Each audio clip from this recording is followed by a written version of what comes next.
Hi friends, this is your pal Scott Garibay, and today we are going to talk about Dungeons and Dragons, and we're going to talk about young people coming to Dungeons and Dragons as what is the best path to ensure that is continuing to happen. So I recently saw the new, I actually went to 5 of the 8 films in the Harry Potter series when they were re-released in the Harry Potter 25th anniversary re-release of all 8 films on the big screen in August of 2025. This was a special event. It was very carefully orchestrated and crafted. It was really, really special, and all the Harry Potter movies were put back on screen.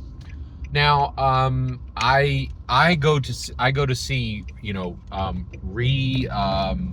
re-releases fairly often. Now, most of the re-releases that have been happening are um,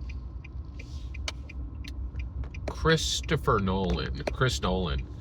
He has a lot of re-releases that are done in theaters. I went to see Interstellar. I went to see Tenet. I went to see Inception. And when you go, there's just a bunch of old heads in there, right? But what really shocked me, I was really surprised by this in 7A and 7B, and in Harry Potter 1. I actually noticed, and in 5 and 6, I don't think I was really looking, but I would suspect that there were probably the same group. But in all 3 of these films, these re-releases, there were Gen Zs there, and what's even more wild is it was not Gen Zs brought by their parents. It was Gen Zs going in groups of 2, 3, 4, and 5. Okay, and they were going by themselves. Right now, they were either dropped off by their parents, or these were mostly in the high school, low college age. So they might have, and the area where I was going to see the film was fairly affluent, so it's quite likely that they could drive themselves. But this really blew me away, and I was like, okay, the Harry Potter books came out in 1997, and they've had an absolutely explosive growth. But at this point, they are almost 3 decades old, right? But they have exactly the same problem that Dungeons and Dragons has, which is trying to attract new people. And the idea, right, the myth that we've been telling ourselves is that young people do not read, right? But this is false. I could tell this from the Harry Potter 2025, from the Harry Potter 2025 re-releases. These young people were coming, right? And what was really clear was they were very aware of what they were watching. These were, these movies are streaming right now on Peacock and on HBO Max, right? You can watch, you don't need to go to a theater to see these, right? But young people, like high school age, were going to see these on the big screen. That is astounding. Now, what would cause this? If they had read every single book. And so what that means is right now, every single day, and the numbers definitely bear this out, right, is J.K. Rowling's books are people, young people are going into the bookstores and breaking away from anime for 5 minutes, trying out a Harry Potter book, and some of them are falling into these books like exactly the same way I fell into them. I fell into these books like a hole. Like it was they were incredible. And once I was in, and I was reading every single book as it came out. What's really astounding to me is what you really are seeing right now is there are groups of young people, right, teenagers, coming and approaching and finding 3,400 pages of text on the shelves, trying book 1 and going through and finishing everything. And it was very clear, right, that these young people that were going had read all the books, or they were bringing their friend, or one of them had brought their, read all the books, and then they were bringing their friends to kind of try to get them engaged, right? And it was really, really fascinating. Now, let's talk about Dungeons and Dragons. So Dungeons and Dragons has a problem, okay? 2024 core rule books are out, and so we know what the opening ante is for playing and running, for just playing Dungeons and Dragons.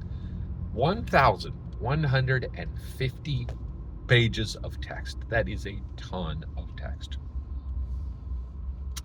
And I had assumed no young people are going to do this. No young people are going to find these gigantic books that are shaped exactly like their textbooks, that are filled with rules, really don't have a clear narrative, but is saying, hey, this is a DIY to build your own world. That is an extremely tough sell for young people, right? But what really excited me is that the Harry Potter books are showing their appetite, young people's appetite for reading, is 3 times higher than is needed for Dungeons and Dragons, right? So the appetite for reading, the appetite for print is there. That's fascinating. That is extremely fascinating, right? But there's some things that I'm really curious of. One, are young people using audiobooks? Because if that's the case, there are no audiobooks for Dungeons and Dragons. And so one of the things we need to figure out right now is it necessary that we go to a that there be audiobooks for the DMG, the MM, and the PHB? That's a really good question, right? The other thing that's really interesting is what is the Venn diagram of community for these young people that is giving them this much of a tolerance for reading, right? So, and then also we need to start to really think, if we're going to do, so one, Harry Potter is way ahead of Dungeons and Dragons in attracting Gen Z, right? So we need to study Harry Potter, right? And start to map that onto Dungeons and Dragons. So what did Harry Potter do right?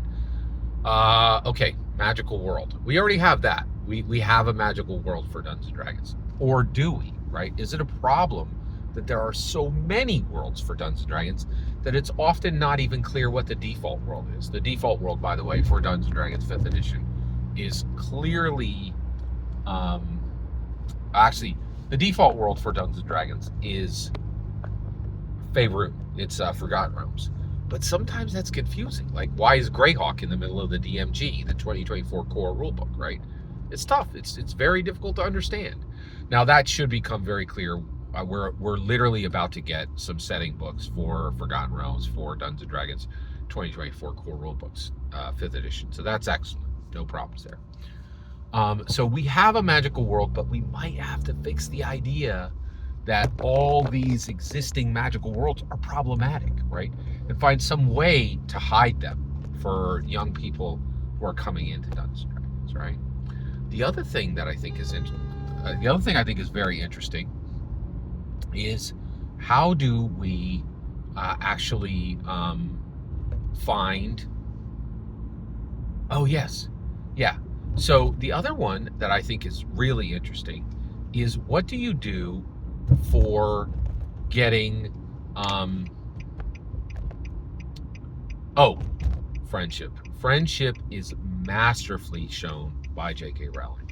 The friendship between Ron, Hermione, and Harry is peerless. There are no books in the world that have done friendship as well as the Harry Potter books. So friendship, a magical world, and then here's the last, and Dungeons and Dragons, no way. There's no depictions of friendship in Dungeons and Dragons that are as compelling as what you will find in Harry Potter. We need to fix that. Next, okay, what about,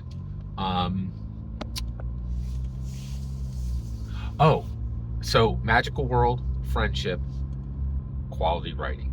J.K. Rowling is a banger writer. She is fantastic. Incredible talent there.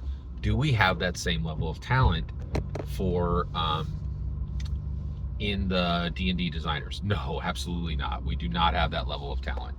So should we be considering a rewrite of the Dungeons and Dragons books to be more narratively compelling and to be just simply better quality writing?